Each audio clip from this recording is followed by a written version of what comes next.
Attention, cette émission est laissée à la discrétion de l'auditeur. Les propos et les opinions peuvent choquer. Oreilles sensibles s'abstenir. Richard Martineau. Un animateur pas comme les autres. Richard Martineau. Bonjour. Il me semble que la base de la démocratie, c'est de consulter le peuple. Non, c'est pas ça, la démocratie. Consulter le peuple. Je dis ça parce que les organisations syndicales, elles sont toujours là à dire il faut lutter contre l'extrême droite et le néolibéralisme, etc.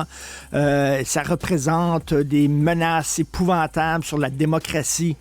Mais quand c'est le temps, eux autres, de prendre de grandes décisions, ben ils le font unilatéralement, puis ils ne consultent pas leurs membres. Alors, c'est ce qui est arrivé avec la FAE, qui a décidé, eux autres, d'aller contester la loi 21 en Cour suprême à même les cotisations de leurs membres. Ça va coûter 1 500 000 cette entreprise-là, ce processus-là de se rendre devant la Cour suprême. Et ce 1 500 000 $-là, c'est de l'argent que les membres paient chaque année. Tu sais, quand tu es membre d'un syndicat, tu t'attends à ce que ton syndicat fasse deux choses, c'est-à-dire améliorer tes conditions de travail et négocier de meilleurs salaires, de meilleures conditions salariales. Pas prendre ton argent puis faire de la politique, pas prendre ton argent puis contester toutes sortes de choses. Tu sais, comme quand tu es étudiant, tu es obligé, quand tu es étudiant, de payer, d'envoyer de l'argent à ton association étudiante.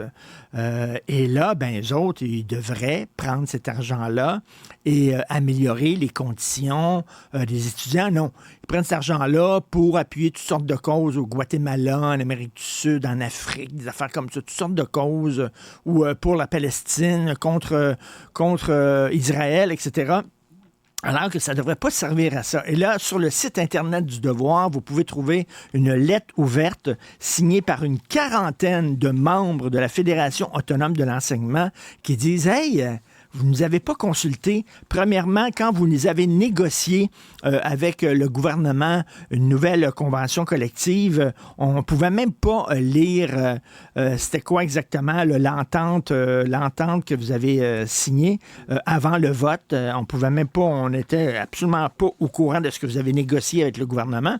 Et puis, il dit aussi, les auteurs de cette lettre disent cette semaine, une autre question à laquelle la Fédération autonome de l'enseignement ne souhaite pas connaître notre avis a fait surface. Souhaitons-nous que nos cotisations syndicales servent à financer un combat juridique en Cour suprême pour contester le recours à la disposition de dérogation évoquée dans la loi sur la laïcité de l'État. Rappelons que la FAE a déjà contesté la dite loi en cours d'appel et elle a perdu. Alors, et là, les auteurs disent, si la FAE tente de lutter contre le populisme, qu'elle prêche par l'exemple et cesse de s'approprier notre force mobilisatrice et nos fonds pour légitimer un combat juridique auquel nous ne souscrivons pas. Alors, c'est assez clair, là. Il dit, pouvez-vous nous consulter, s'il vous plaît? Alors, la FAE, maintenant, se retrouve avec les ennemis de la loi 21. Puis là, le discours des adversaires de la loi 21 a changé. Alors là, vous savez que le gouvernement Legault a reconduit encore pour 5 ans la loi 21, puis ils ont eu recours à la cause dérogatoire de façon préventive. C'est-à-dire que soit tu adoptes une loi et là, la Cour suprême va dire ta loi est mal écrite, tu dois la refaire, retourne à la table de travail, refais ta loi pour qu'elle respecte mieux la Charte des droits. Et là, boum, tu adoptes la clause dérogatoire, ou soit tu le fais avant, en disant de toute façon, ça va être barré ma loi à la Cour suprême, donc je le fais de façon préventive. Et là, il y a des gens qui disent, mais ça n'a pas de bon sens, permettre l'adoption de la clause dérogatoire de façon préventive parce que ça pourrait permettre à des gouvernements provinciaux populistes de se soustraire à la Charte des droits et soudainement de ne plus respecter des droits fondamentaux. Et là, on prend, c'est l'argumentaire de la Fédération autonome de l'enseignement.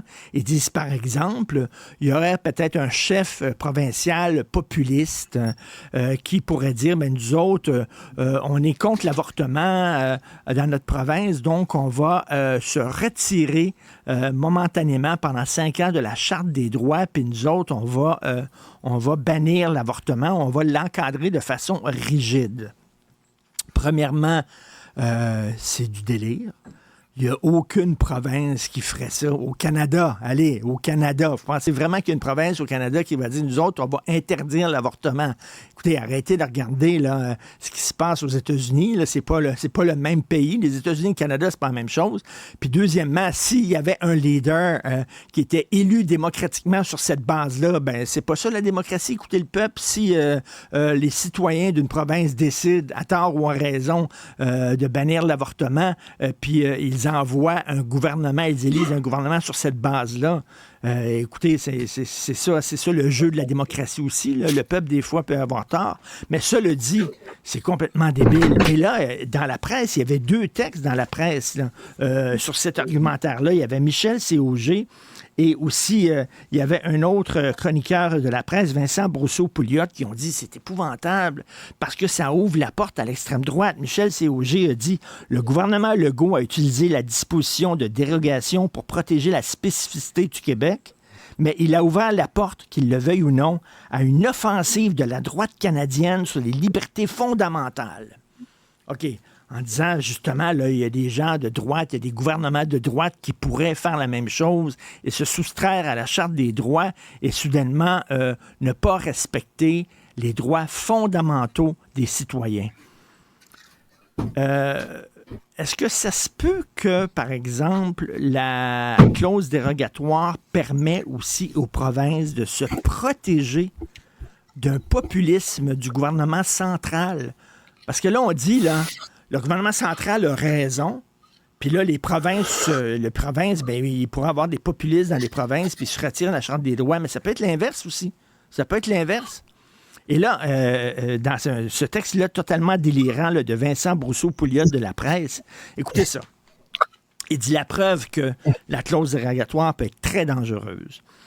La disposition de dérogation vient d'être utilisée par un gouvernement conservateur en Saskatchewan pour empêcher les personnes de moins de 16 ans de changer de nom et de pronom sans l'autorisation de leurs parents.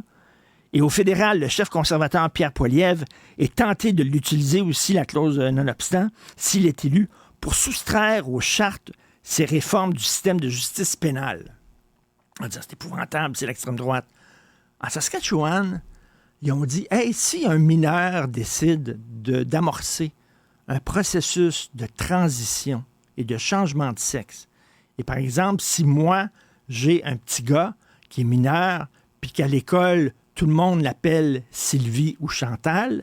Les professeurs, la direction de l'école, ses camarades, c'est écrit dans son document qu'il faut l'appeler Chantal et que moi, en tant que père de cet enfant-là, je ne suis pas averti. Je trouve que c'est complètement débile. Puis je trouve que la décision de la Saskatchewan n'était pas une décision populiste d'extrême droite. C'est quand même les parents qui élèvent leurs enfants. Puis si ton enfant est mineur, puis il a commencé un processus de changement de sexe, et tout le monde le sait à l'école, sauf toi, ça n'a pas de maudit bon sens. 1, pour moi, c'est pas une dérive populiste. Et 2, Pierre Poilievre, il dit, je m'excuse, mais Justin Trudeau est tombé dans l'idéologie, là, puis il veut pas punir les criminels endurcis, puis il leur donne des sentences bonbons ou alors des sentences qu'ils peuvent purger à la maison, même s'ils avaient une arme à feu, même s'ils ont agressé une femme, etc. Nous autres, on trouve que ça n'a pas de bon sens. Poilievre, il dit oui, je vais me déroger, je vais me soustraire de la Charte des droits pour donner des peines plus sévères aux criminels qui ont commis des crimes graves. Mais moi, je dis bravo. Je dis bravo.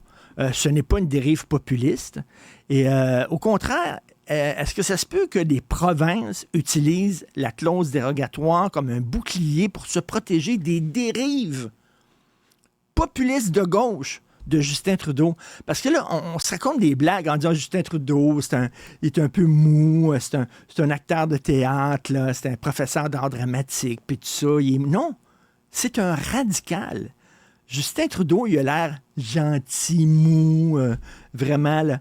Non, c'est un radical qui est en train d'imposer une révolution radicale au Canada avec son immigration massive, avec son multiculturalisme zélé, avec sa complaisance envers les extrêmes, envers les criminels endurcis, tout ça. Il est en train d'amorcer un virage radical au Canada et moi, je trouve ça sain que des provinces disent « Hey, on va utiliser, nous autres, la clause dérogatoire pour se protéger des dérives de gauche de Justin Trudeau. » Mais ça, visiblement, Vincent Brousseau-Pouliot, la Fédération autonome de l'enseignement et Michel Séauger de la presse ne voient pas les choses comme